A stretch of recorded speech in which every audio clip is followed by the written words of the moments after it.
part 3 of our tutorial series, we will be learning about navigating the table of contents.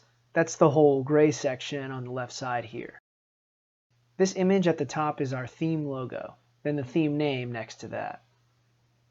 The small circle I next to the name of the theme, when clicked, will pop open a theme description.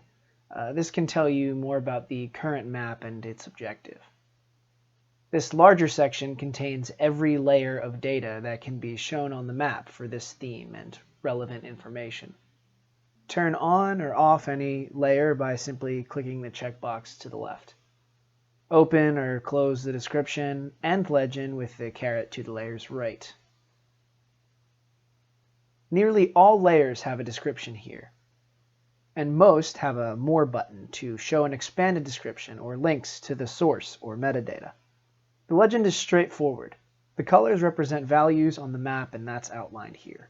The opacity slider will adjust the transparency of a layer when dragged left or right, all the way to the right for a fully solid layer. Layers are grouped into categories for a better user experience. Boundary layers are political, economic, or cultural borders, such as municipalities, tracts, or parcels. Component layers are the most relevant data for this theme. Typically, they are the components of a model the current theme is focused on, but this section can contain critical data from previous years or standalone layers important to the theme. In those cases, it will have a different name. Lastly, we have reference layers, containing potentially relevant but perhaps secondary data for reference. Finally, we have a refresh button at the top right of the table of contents. This will reset the map to its defaults. For example, if we turn on parcels and turn off ecosystems to protect and hit refresh, it will undo our changes. That sums up the table of contents.